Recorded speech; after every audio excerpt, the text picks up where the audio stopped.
Welcome back. Another great episode of me, Chris, in two-stall garage, in my two-stall garage. Thanks for joining. Today's video, I'm back on Burt. So, the last video, did a lot of stuff. Patch panels and fiberglass panels and the stuff with the Dollar General.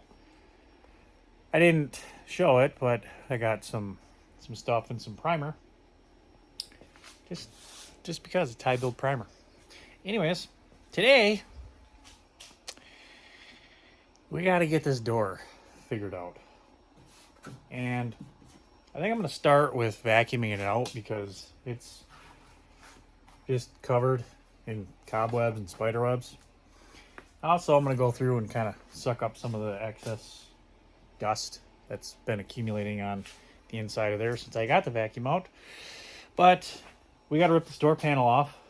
Why? Because I do. That's why. Because the door handle. I don't know why the nut came off on this part right here. So the handle's loose. And it's got one right here. The other one's in there, and then I heard it fall. Kabloomy down there. So we got to fish that out.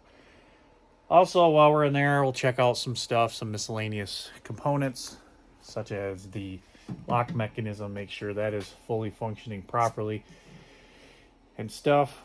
Yeah. So I'm going to get this vacuumed up right quick. Maybe. And set you guys up and we'll tear it apart.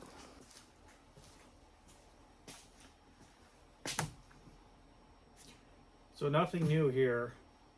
Take these door panels off. Pretty common. You're going to have two screws here. You're going to have two screws here, sometimes one. You may have a couple screws down here, like this case it does. This also has a little... This one also has the little flapper doodad carpet piece down here, which is nice. But this has another set of 6 screws down there. Then you're going to have some clips that are plasticky underneath here, where you're going to want to pop them off with a pry tool. Don't forget to take off your thing for your clicker, blocker, unlocker. And then the whole thing just kind of pulls out and then up. It's pretty standard GM style. So here's a time lapse for you. I'm gonna just quickly knock this all out. It's gonna be a whoosh, done, a whoosh, done, a whoosh, done.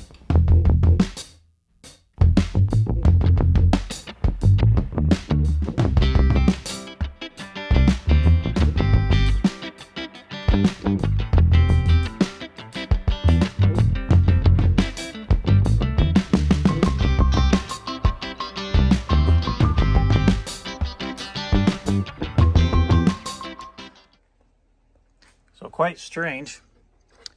I think that switch was just in there to be in there. I don't really know how else to expect that rear motor to go up and down other than by the power. There's no plug right here is what I'm saying. Where does that plug into to operate this switch? So, as you can see, I don't know, but if you look right there, right there, there's another switch on that other door that we put in. I didn't pull that door apart. I just assumed that it was wired in and then we could use that switch to operate that, but not there. So I guess gonna have to figure out this whole wiring schematic setup thing with this pigtail here and wiring that switch somehow. That's a future Chris problem, not a today problem. Okay.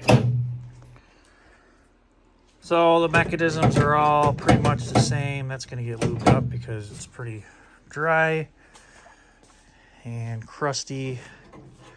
It's probably more so the mechanism in here. Yeah, this door's been well worked on at some point strategically.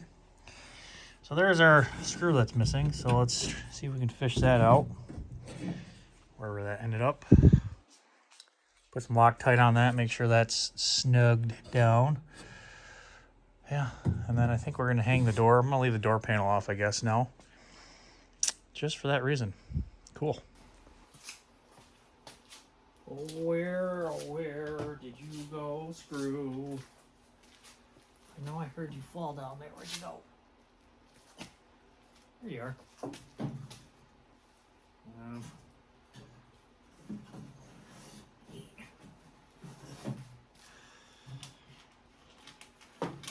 Work smarter, not harder. Or is it harder, smarter? Because I farted. Farted?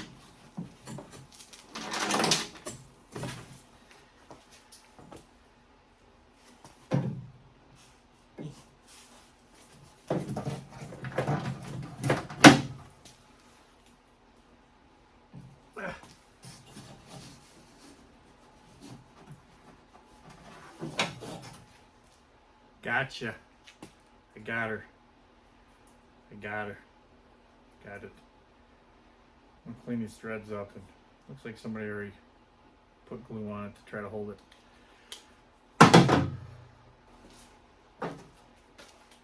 Maybe some of you are thinking, well, why don't you just take the door handle out, because you're gonna paint it anyway. You know, that'd be probably a wise thing to do.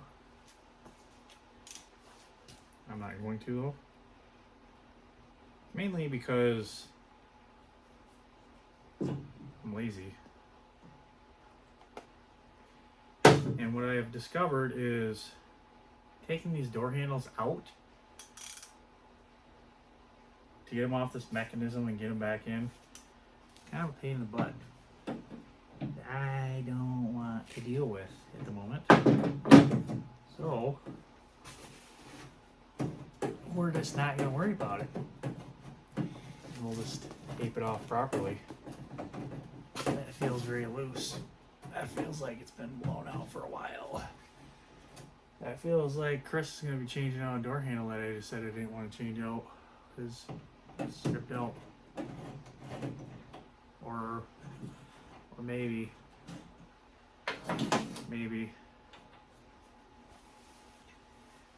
we make the hole bigger. We find another bolt. Yeah, let's do that first.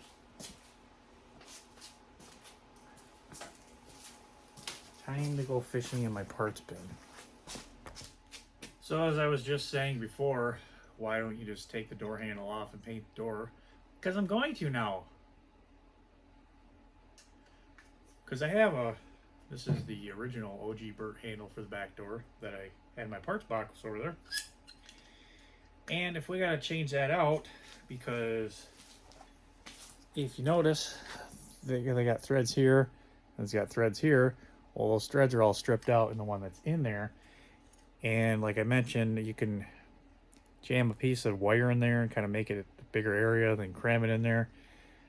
But if it's already this far undone, I might as well just hang the damn door like this and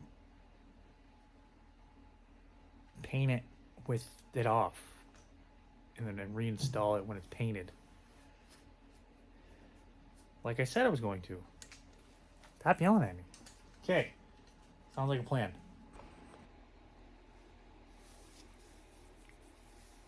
Well, per usual, door's hung. Got it, it's okay-ish for now.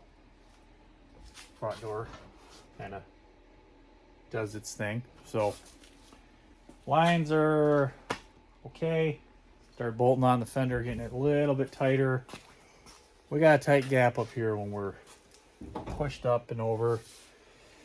And then also I had to kind of massage this a little bit. This was hitting right here, and I was trying to get more over so it looked better, at least up here. But now this kind of looks janky, so we might just zip some metal off on it here, and we might open this up with the disc, kind of just, you know, clean it up. Trying to figure out a way to suck this body line in still.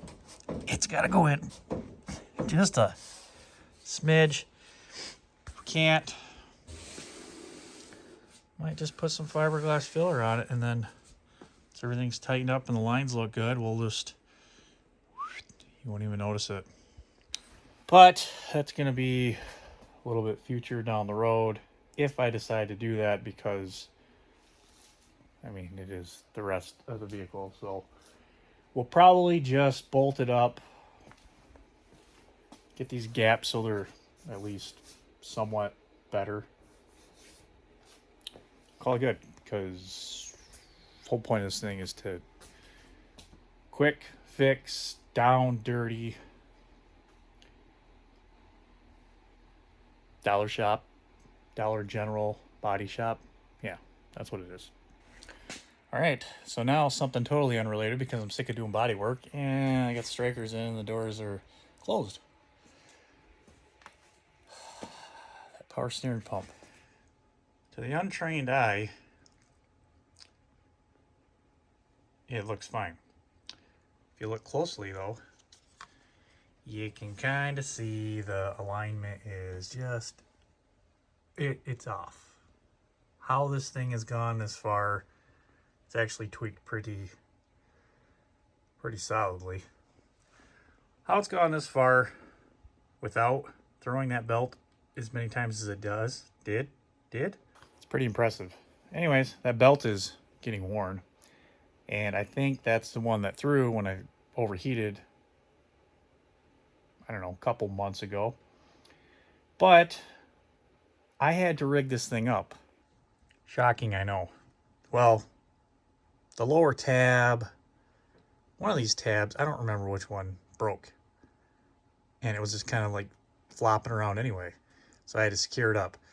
So I had that bracket off of 305, put that on there. That is bolted on into the block. And then I made that thing off 305, and I put a long bolt in it, and I think that's what's throwing it off. So I think if I take this top one off and I muck a little, I don't know, 1/4 inch off, it should, in theory, pull it back this way to get that lined up to where we need to do. That point bolt right there should be in line with how we need it. Yeah, just even looking at this belt, we can see it's got a banana look to it. So I'm going to knock that off, see if I can just slice out a little bit off of that one. If I do too much, I got those extra washers on the end of that I'll use. Random day, random day, random day. So after pulling our tubey thing out here, our sleeve, we got, you can see we got some play in it, and we should be able to suck it in to where it needs to go, get that more lined up. Hopefully, that's the goal. All right, took out probably about a 1/4 inch. It's the most straightest thing you've ever seen done ever. Let's see how well I did. All right, that's about how much play I'm gonna have now in that. So hopefully between that, flexing that I'm gonna have off of this bracket, should get it pulled back and straightened up. Well, not gonna lie, it's not the best, but it would appear to be straighter than what it was. So call that a win for now. That belt seems kind of sketchy anyway.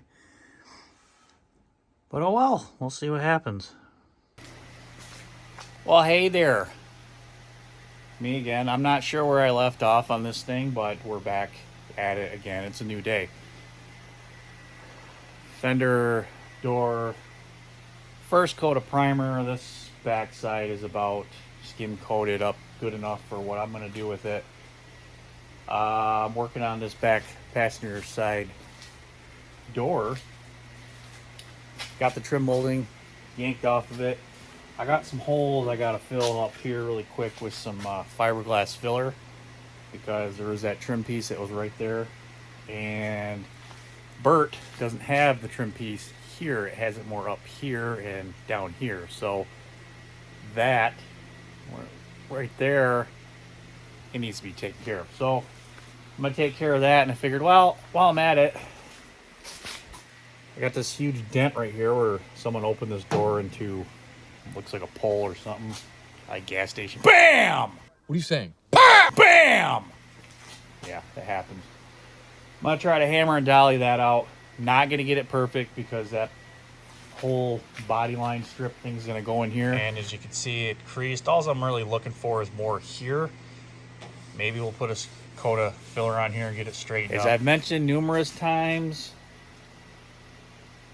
it's not going to be a showpiece vehicle. It's just going to be I want to get in, drive it, enjoy it. It doesn't have gaping rust holes on it like it did. And I want to paint it up my own color scheme. So, goal for today, I'm going to get that body work, that door taken care of, all blended. I'm going to take care of all this other odds and ends of fiberglass filler. Get this thing in primer today and block sand it. Goal for tomorrow, maybe even later on today, is at least get the two-tone stripe started or at least taped off. I don't know, that's a lot of work. Let's get into it.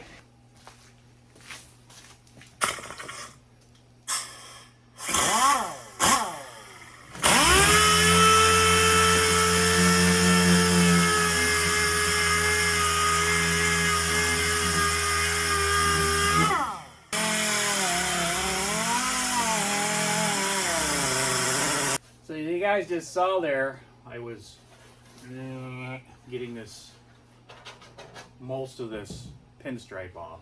If we don't take care of it now, it's gonna show up on our paint. I got some more to do. I'm gonna goog on it.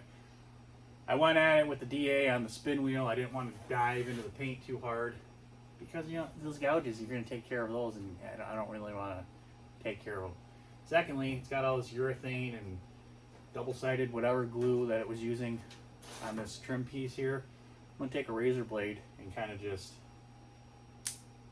well, break it, but you want to just put a little bend in it, and then that way you can kind of just work it along the panel and, you know, just scrape off the majority of this stuff really quickly, because you're gonna gum up your DA pads really quick. Yeah, you don't want to gum up them because they're expensive. Razor blades are not. And yeah, careful not to cut yourself.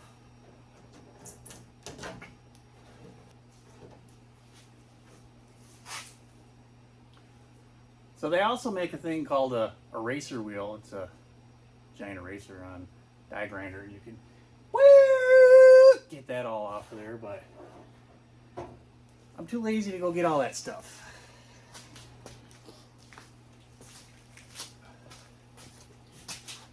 Okay, now we're going to start hammering and dollying this little area out. And as you can see on the camera here, Chris, go ahead and zoom in on this. We sanded on it right here. You see that? What that did is it showed us our high spots. Now, okay, go ahead, zoom back out. Get on my face here. When you go ahead and have high spots like that and you start to hammer and dolly, you got to find these high spots because metal has a memory to it. And when it gets impacted, it sends a shock wave through the whole metal. It's like waves or ripples, and blah, blah, blah, blah. So you got to unripple it is what you're doing. So you got to find these high spots. So the impact got hit right here and it pushed this high spot up, like the high point of a wave. When you start hammering dolly,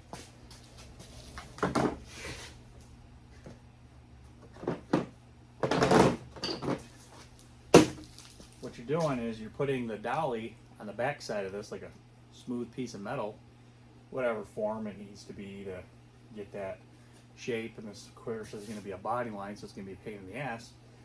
But you're going to want to take your body hammer and you're going to want to tap on those high spots. And what you're doing is you're forcing the high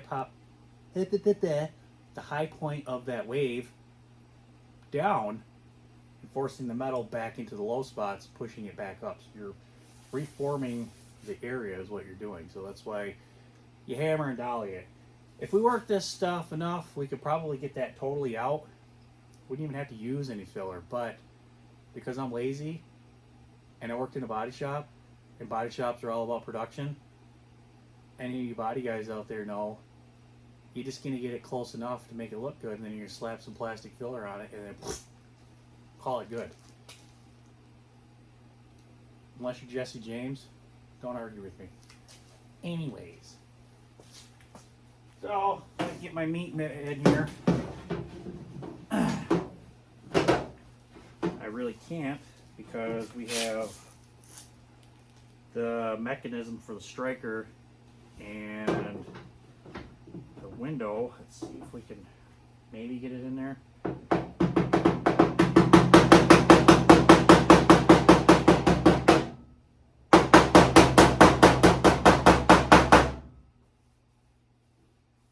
As long as that's really smooth, I don't really care because I'm going to have that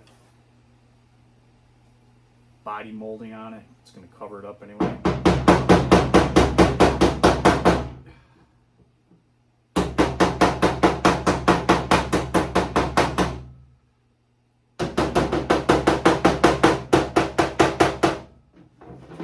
It's not working like I wanted it to because I can't get the dolly back there. Let's see if I can use this different dolly. That might work fine. You got one that's like a smooth little comma that I can put in there that maybe will get in there on the back side. Are you gonna work for me?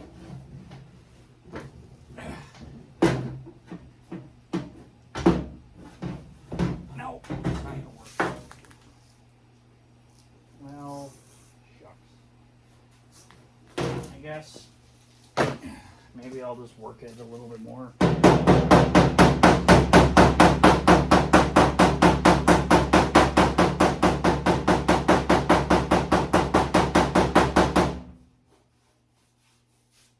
Yeah, good enough. We'll put some filler on it and call it good. Oh, I've been working on a railroad. Still, you haven't learned your lesson.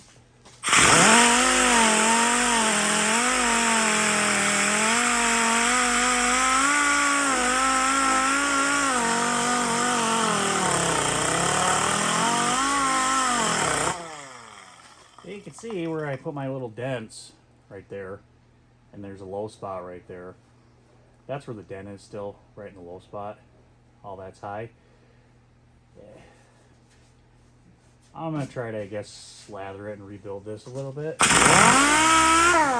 we want to be down to bare metal when we put filler on.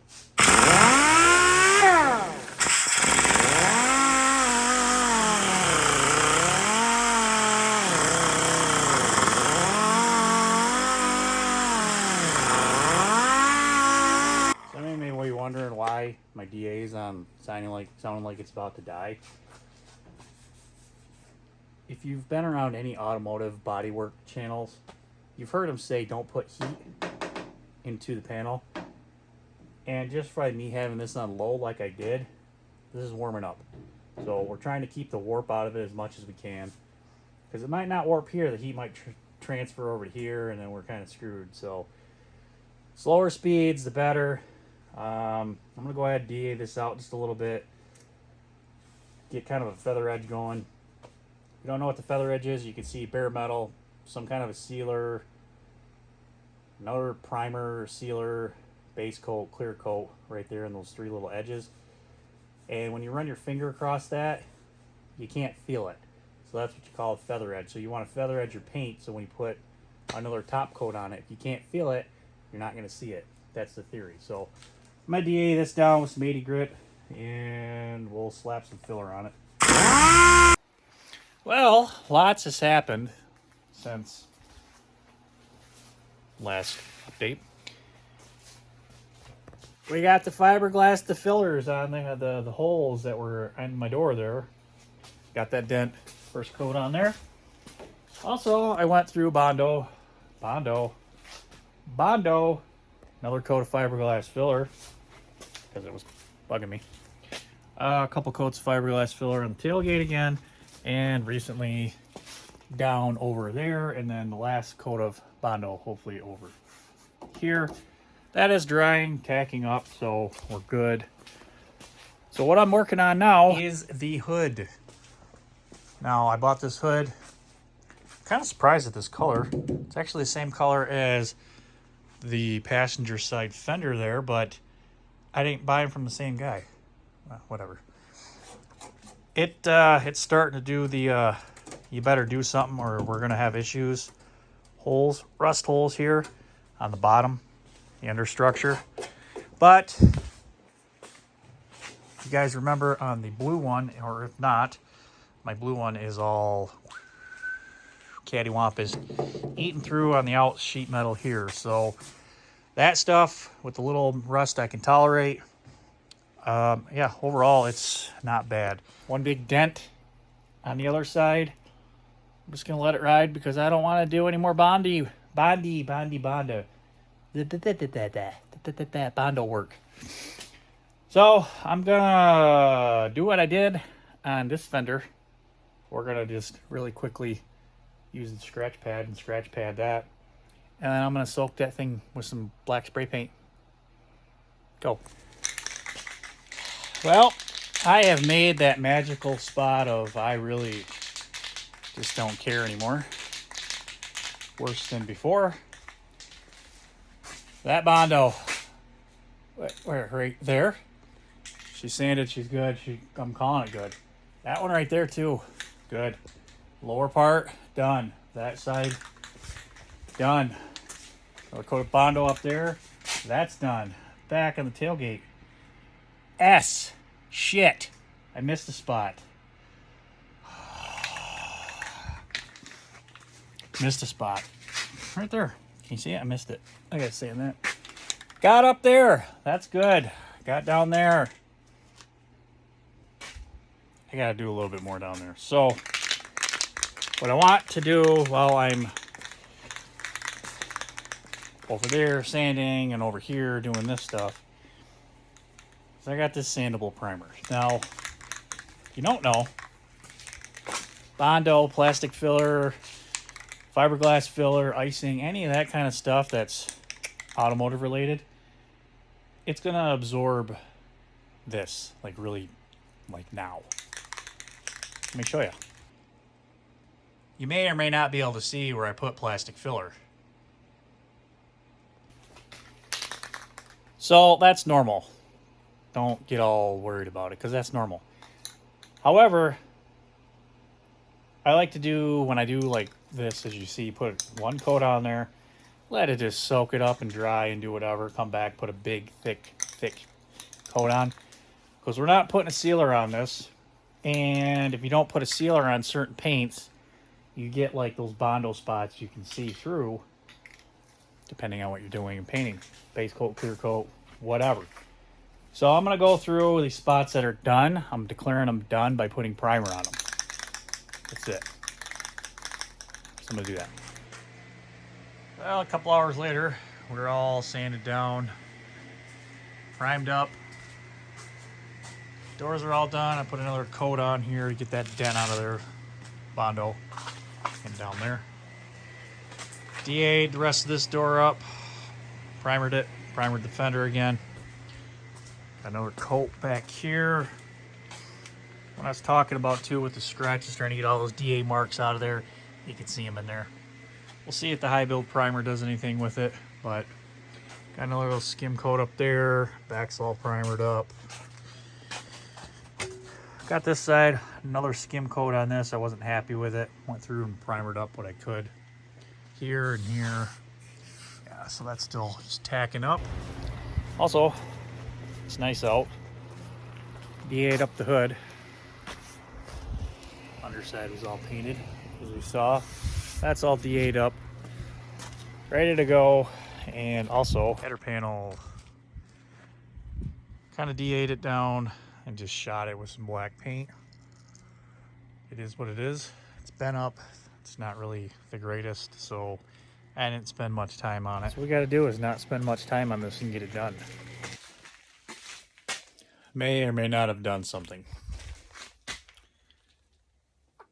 Hood's spray painted. Also, I'm gonna start spray painting the stripe.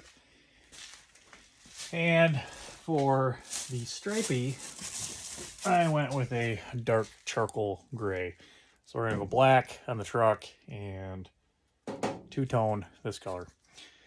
Gonna go back with the original stripe where it was white and call it good. But yeah, I'm gonna get this, I guess, somewhat taped off. And then we're gonna shoot this. Well, I got the first stripe laid. It's pretty runny. Considering it's like 50 degrees in here, probably should have went way lighter than what I did. Oh well. Also, hood's painted. I think I mentioned that. So, I guess, with that being said, I'm gonna clean up, call it a night, because yeah. Well, it is next day. You could see by my hood, it didn't really turn out like I wanted it to. It's not gonna shine up, even if I put a clear coat over it, it's not gonna do what I want it to do. So, I'm not gonna spray paint this thing. The runs that were in here, they dried, but it's runny. It's runny. So I'll sand those down, repaint those up. Anyways, I'm going to town to take back my clear coat and the other spray paint that I didn't use. I also got like fiberglass rock chip bed guard for the lower part, you know, to hide our rust. So anyways, I'm gonna take that stuff back, and then my plan B, tractor paint, roll it on. Well, just like that, I'm back a couple hours later. Garage is heating up nicely. We're above 50, and I have my tractor paint. So this is Magic Tractor Truck and Implement oil-based enamel. I got it at Tractor Supply. 60 bucks for the gallon plus tax. It's durable, heavy duty, blah, blah, blah, blah, blah, blah. So, surface prep, remove all rust, everything else, grease, oil, we're good there. Application, stir thoroughly, apply with a quality brush, roller paint, pad, or by spray equipment where necessary. Do not apply if surface temperature is below 50 degrees. So I was going to grab a reducer, because you need a reducer for this. And I was going to spray it on. And then I thought, you know what? I'm just going to roll it on like I originally thought I was going to. So, got a paint roller. We're going to dump some in here. We're going to paint the hood. Surface temperature, it's just above 50 wherever we look. So we're good there.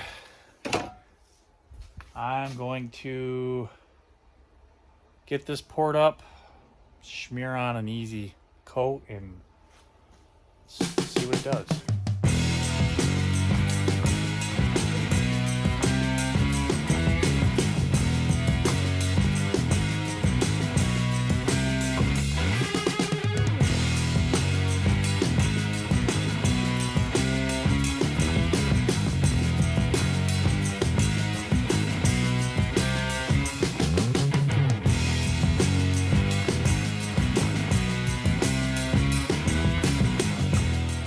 So,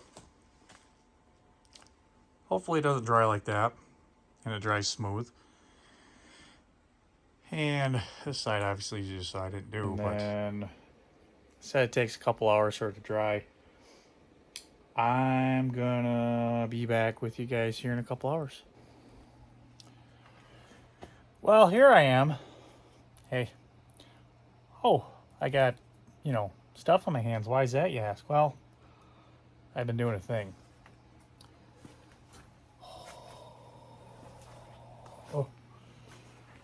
Yeah, this whole side is, well, Burt's getting painted. Right now I'm about to climb up on the roof. I just got done clearing that off. And when it's brushed on, you get a little bit of runs going on, but it lays on a lot smoother. Let me show you the hood. As we mentioned before with the roller, we got the solvent pop going on here. So, it's pretty well tacked up. It's shiny. It's shiny. Shiny. So I guess that means a couple things. Once it fully cures, I could probably try to sand it out and buff it. Since it's just the hood and it's off, I could probably buzz it down with a DA really quick. After it cures, knock all those solvent pops off and then brush it on like I have been with the rest of it. Or just leave it. Because even when I brush it, I don't know if you can see that or not, but it's got some pretty good runs in it. So it's going to have to get either wet sanded down or sanded down and buffed either way, or we just ignore it because we're going to ignore it. I don't know. So I'm going to set you guys up, do a time lapse. I'm going to knock out the roof really quick. It's not that hard, but it's just time consuming, but it's not as time consuming as one might think. Time lapse.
Well, there you have it. Whatever, 40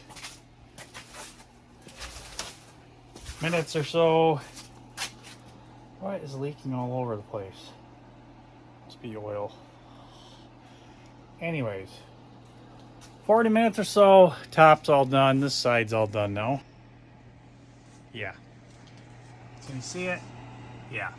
Top, you already saw. Is it pretty? Nope. Does it got runs in it? Yep.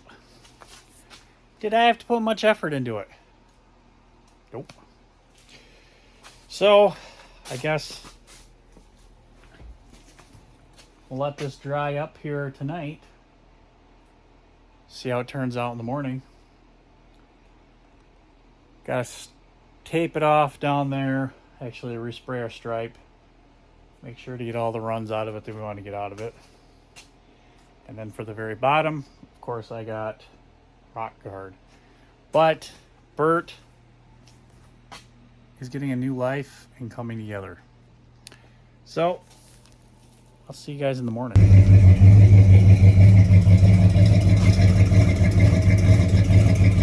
running. It's outside. I gotta clean up the garage, so Burt got moved out.